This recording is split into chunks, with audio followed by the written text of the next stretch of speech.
Tout ce que nous avons mentionné au travers des fautes et des mots que Néhémie dévoila existait déjà, mais on ne le remarqua pas avant qu'il n'entre en scène. Ces conditions d'existence étaient soutenues par une classe importante, influente et officielle, celle des prêtres et des nobles, dont faisait partie le souverain sacrificateur lui-même. Néhémie s'éleva aussitôt contre tout cela. Il est tout à fait certain que lorsque nous sommes déterminés à suivre le Seigneur jusqu'au bout, l'élément officiel sera l'obstacle principal. Nous rencontrons une force très influente, car nous nous opposons à ceux qui occupent une place et une position comme le souverain sacrificateur à cette époque. Ceux qui représentent officiellement les intérêts de Dieu et qui sont reconnus comme les représentants de ses intérêts les plus élevés sont opposés à l'accomplissement du conseil de Dieu et de son dessein, pardonnant et tolérant des choses qui sont entièrement contraires au témoignage. Cela est bien vrai, malheureusement. Quelques-uns ont déjà fait l'expérience. Nous y serons confrontés, si nous sommes déterminés à suivre le Seigneur jusqu'au bout. Cependant, Néhémie rencontra cela, et l'affronta avec courage.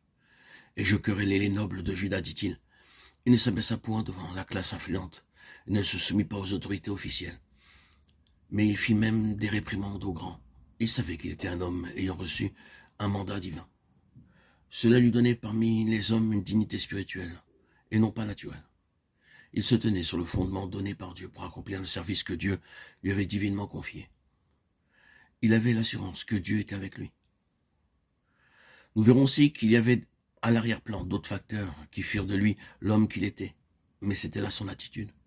C'est une grande chose que de savoir dans le plan de Dieu, que de se savoir dans son plan.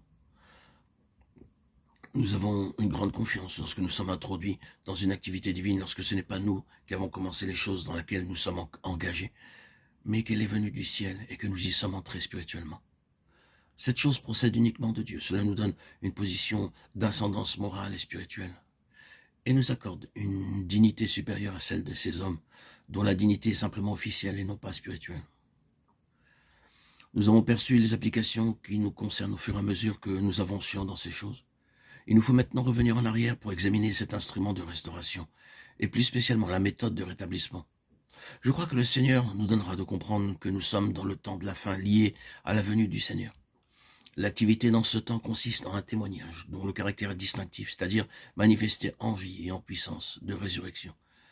Un témoignage essentiellement de Dieu, sans rien de l'homme. Et ce témoignage implique que tout ce qui lui est contraire soit dévoilé, exposé et mis de côté.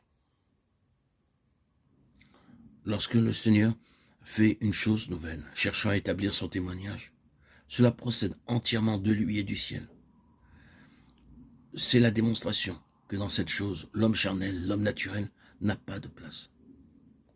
Cette chose proviendra entièrement du Seigneur et entraînera un prix à payer, comme la perte de faveur et d'amis.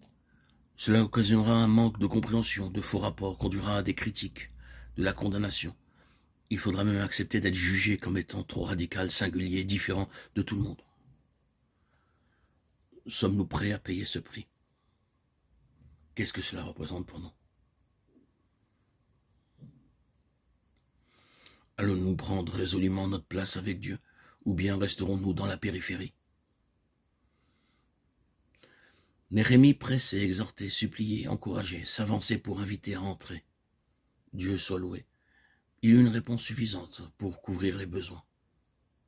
Nous devons décider dans notre propre cœur si nous sommes à l'extérieur des choses, dans la périphérie, à l'extrémité, ou bien si nous sommes vraiment au centre des intérêts de Dieu, et acceptons les conséquences d'une telle position. Et alors, nous n'avons plus qu'à avancer résolument,